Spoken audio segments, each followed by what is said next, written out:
Hello అండి, ఎలా ఉన్నారు? Welcome back to our channel Kakinada kitchen. ఈరోజు వీడియో ఏంటంటే మేము బటర్ఫ్లై మ్యాచ్లెస్ మిక్సర్ గ్రైండర్ తీసుకున్నామండి. మేము 750 వాట్స్ అండి. ఇది 500 అదంతా తీసుకుంటే మనకి మోటార్ కెపాసిటీ అంతగా బాగోదు. 750 ఆర్ 1000 వాట్స్ తీసుకుంటే బాగుంటుంది. యాక్చువల్గా మోటార్ కెపాసిటీ అంతా బాగుంటుంది. ప్రీతి చాలా బాగుంటుంది. ప్రీతి మిక్సర్ గ్రైండర్ మేము ముందు యూస్ చేసేవాళ్ళం. ఒక 10 ఇయర్స్ అబవ్ యూస్ చేసామండి. యాక్చువల్గా మా అమ్మాయి 1 ఇయర్ అప్పుడు కొన్నాం. కానీ రీసెంట్గా చిన్న ప్రాబ్లం వచ్చింది, మోటార్ పోయింది. దానికి చాలా అడిగాడు, 2000 3000 అంతా అడిగాడు. దానికంటే కొత్తది కొనేసుకొచ్చని వెళ్ళాము. సడన్గా మాకు ఇది బటర్ఫ్లై ఉంది, మంచి ఆఫర్లో ఉంది. జ్యూసర్ కూడా ఇచ్చాడు, ఎక్స్ట్రా అన్నమాట. మామూలుగా 3 జార్స్ పెడతాడు, ఒక జ్యూసర్ ఎక్స్ట్రా ఇచ్చాడు. సరే బాగుందని తీసుకున్నామండి. ఇలాగా ఒక చూడండి 4 జార్స్ అన్నమాట. ఒకటి 3 జార్స్, ఒకటేమో జ్యూసర్. బటర్ఫ్లై మ్యాచ్లెస్ అన్నమాట. మేము గ్రే కలర్ తీసుకున్నాం. ఇది బ్లాక్ కాదు, బ్లాక్గా కనిపిస్తుంది కానీ గ్రే కలర్. వేరే కలర్స్ అయితే దీంట్లో కనిపించలేదు మాకు.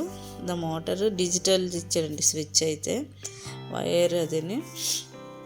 ఇది జ్యూసర్ అండి, ఎక్స్ట్రా అంట. ఇది ఆఫర్ అంట రీసెంట్గాని. సో జ్యూసర్కి ఒక డబ్బా లాంటిది ఒకటి ఎక్స్ట్రా ఇచ్చాడు. లోపల ఫిల్టర్ చేసేది ఒకటి ఇచ్చాడులేండి. అది ఒక లోపల కనిపిస్తుంది కదా, ఫిల్టర్ చేసేది. అది మళ్ళీ ఎలా యూస్ చేయాలన్నది మళ్ళీ వీడియో పెడతాను మీకు. ఇది చిన్న జార్ అన్నమాట. ఇందులో మన పేస్ట్లు అవి చేసుకోవడానికి స్మాల్ జార్ ఒకటి ఇచ్చాడు. అన్ని పొడాలు కూడా చేసుకోవచ్చు మనం. ఇడ్లీ పొడి అలాంటి కారపొడాలన్నీ చేసుకోవచ్చు. ఇది సెకండ్ అన్నమాట. దీనికన్నా కొంచెం పెద్దది ఒక జార్ ఇచ్చాడు. ఇది ఒక జారు, అందులో పప్పులు రుబ్బుకోవచ్చు. ఇదేమో పచ్చళ్ళు అవి చేసుకోవచ్చు మనం. అంత బాగుందండి క్వాలిటీ వైజ్. అందరం ఫస్ట్ టైం యూస్ చేస్తున్నామన్నమాట బటర్ఫ్లై. నేను లాస్ట్ వరకు స్కిప్ చేయకుండా చూడండి. ఆ స్టిక్ లాంటిది ఇచ్చాడు. నెక్స్ట్ ఏంటంటే నేను ఎలా యూస్ చేయాలో కూడా చెప్తున్నాను అనమాట. ఇది అన్నమాట. ఇది దానికన్నా కొంచెం పెద్దది. దీంట్లో మనం పప్పులు అవి రుబ్బుకోవచ్చు. మాకైతే గ్రైండర్స్ అవి ఉండవు, అన్నీ మిక్సీలోనే చేస్తాను నేను. సో ఇలా ఇచ్చాడు. అందుకని మేము ఎక్కువ వాట్స్ ఉన్నది తీసుకుంటాం మోస్ట్లీ. ట్రై చేద్దామని 1 ఇయర్, లేకపోతే మళ్ళీ ప్రీతికి వెళ్ళాలి. ఫస్ట్ టైం అన్నమాట, అందుకని నేను వీడియో తీస్తున్నాను. చూడండి, ఇందులో నేను ఫస్ట్ ఎలా చేయాలని చూపిస్తున్నాను. ఇది ఏంటంటే కొబ్బరి పాలు చేద్దామని ఇందులో అన్నమాట. కొబ్బరి పాలు ఎలా తీయాలో చూపిస్తున్నాను చూడండి. సౌండ్ అయితే మామూలుగానే ఉందండి, అన్ని మిషన్లాగా ఉంది సౌండ్. ఈ రీసెంట్గా అన్నీ ఇండియా మేడ్ అంతా సౌండ్స్ ఎక్కువగానే వస్తున్నాయి. నాయిస్ అది కొంచెం ఎక్కువగానే ఉంది. సో వాయిస్ ఇవ్వాలని అది కట్ చేసాను నాయిస్ అంతా. సో కొబ్బరి పాలు ఎలా తీయాలో ఇందులో ఈ జార్లో కొబ్బరి పాలు అన్నీ మన పచ్చళ్ళు అన్నీ చేసుకోవచ్చు. చూడండి, మనం పట్టుకొని మనం హోల్డ్ చేసిన అవసరం లేదు, మనం వదిలేయచ్చు. కొంచెం స్ట్రాంగ్గానే ఇచ్చాడు బేస్ అంతా. కానీ అంత చాలా స్టీల్గా సాఫ్ట్గా ఉంది.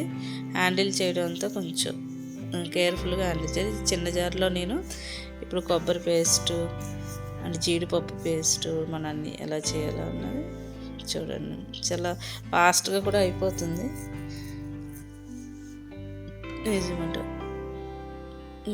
అంటే నాకు డౌట్గా ఉండేది ఇది ఎలా ఉంటుందో ఏంటని. కానీ అయితే యూస్ చేస్తే మాత్రం బాగానే ఉందండి. డిజిటల్ లైట్ కింద ఒక లైట్ కూడా ఇచ్చాడు దానికి.